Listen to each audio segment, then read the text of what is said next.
Let's find out exactly how things are in Bilbao. I'm delighted to say talkSPORT's chief football correspondent joins us live from Bilbao. Alex Crook. Morning, Crookie. Morning, Crookie. Good morning, welcome to the San Mamés Stadium. Did I really say in that package that Manchester United are favourites for this game? I must be mad. Well, you did actually, and I've written it down, Crookie. I don't think there's any doubt before you get any further. There's one or two of us still think you're mad regardless of what you say. But the point of the fact matter, as you said, they generally have players that turn up, right?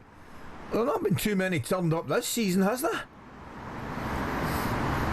There hasn't, but I'm probably thinking back to the FA Cup final at Wembley last season when nobody really gave United a prayer of beating Manchester City. That was one of the best days, probably the best day, since Sir Alex Ferguson left the football club. And you look at this season, extra time against Lyon. They were on the canvas, weren't they, against 10 men, 2 goals down, heading into the second half of extra time. Somehow they find a way to win.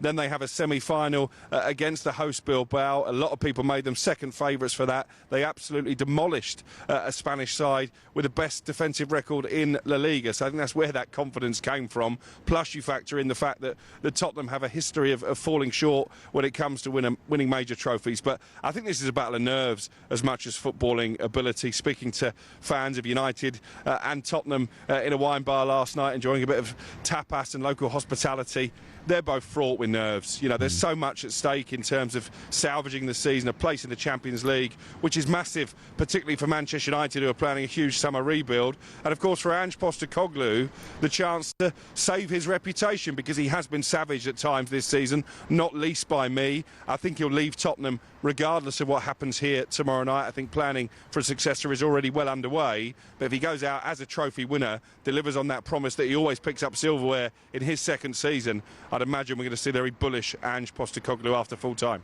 So, Crookie, were there any Spurs fans in that wine bar? And if so, were any of them reminding you that Spurs have beaten Man U 3 times this season?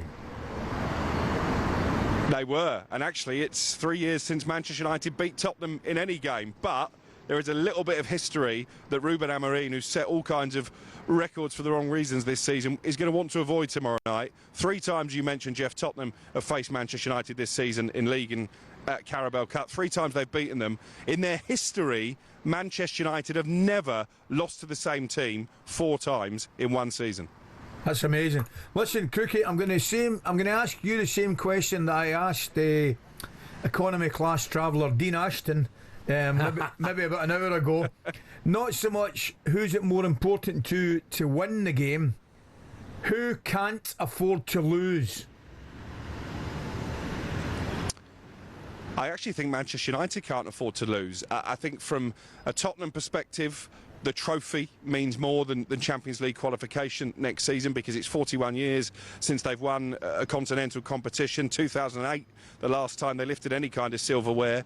For Manchester United, who need a massive overhaul, I think Ruben Amorim has made that pretty clear, that this squad, it just isn't suited to play the way he wants to. He needs that Champions League money to get players off the wage bill and to sign his own players. We know that Matheus Cunha is very close to joining. They've held face-to-face talks with Liam Delap. I've reported this morning that Emi Martinez at Aston Villa is a potential Manchester United target, that the name Victor Gyökeres keeps coming up as well. But in order to facilitate those moves, they need that Champions League money. Crookie, I'm glad you mentioned the fact you were having tapas last night, of course, because Bilbao is one of the great centres of world gastronomy.